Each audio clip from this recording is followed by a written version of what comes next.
All right, voices in the dark. Finally, after what seemed like a forever of running, someone yelled, "I think we lost them." "Amos?" "I'm right here," said Amos's voice a few feet behind us.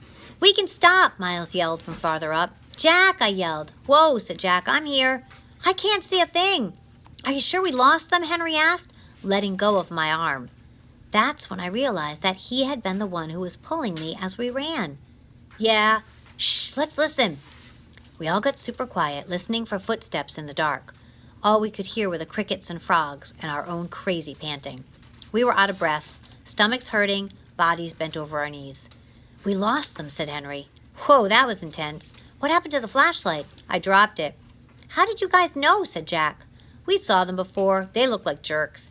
"You just rammed into him," I said to Amos. "I know, right?" laughed Amos. "He didn't even see it coming," said Miles. He was like, "Are you a freak too?" And you were like, "Bam," said Jack. "Bam," said Amos, throwing a fake punch in the air. But after I tackled him, I was like, "Run, Amos, you schmuck. He's 10 times bigger than you." And I got up and started running as fast as I could. We all started laughing. I grabbed Augie and I was like, "Run," said Henry.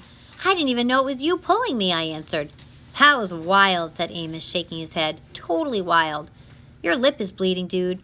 "I got in a couple of good punches," answered Amos, wiping his lip. I think they were 7th graders. They were huge.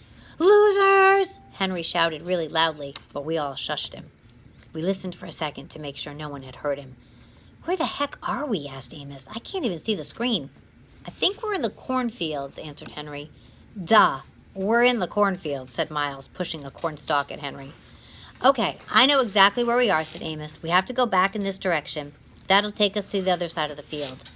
"Yo, dude," said Jack, hand high in the air. "That was really cool of you guys to come back for us. Really cool. Thanks."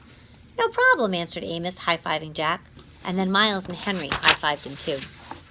"Yeah, dudes, thanks," I said, holding my palm up like Jack just had, though I wasn't sure if they'd high-five me too.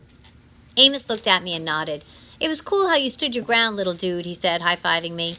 "Yeah, Augie," said Miles, high-fiving me too. "You were like, we're littler than you guys." I didn't know what else to say, I laughed. "Very cool," said Henry, and he high-fived me too.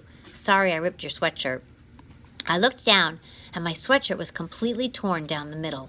One sleeve was ripped off, and the other was so stretched out it was hanging down to my knees. "Hey, your elbow's bleeding," said Jack. "Yeah," I shrugged. It was starting to hurt a lot. "You okay?" said Jack, seeing my face. I nodded. Suddenly I felt like crying, and I was trying really hard not to do that. "Wait, your hearing aids are gone," said Jack. "What?" I yelled, touching my ears. The hearing aid band was definitely gone. That's why I felt like I was underwater. "Oh no," I said, and that's when I couldn't hold it in anymore. Everything that had just happened kind of hit me, and I couldn't help it. I started to cry, like big crying, what Mom would call the waterworks. I was so embarrassed I hid my face in my arm, but I couldn't stop the tears from coming. The guys were really nice to me, though. They patted me on the back. "You're okay, dude. It's okay," they said. "You're one brave little dude, you know that?" said Amos, putting his arm around my shoulders. And when I kept on crying, he put both his arms around me, like my dad would have done, and let me cry. Like and subscribe.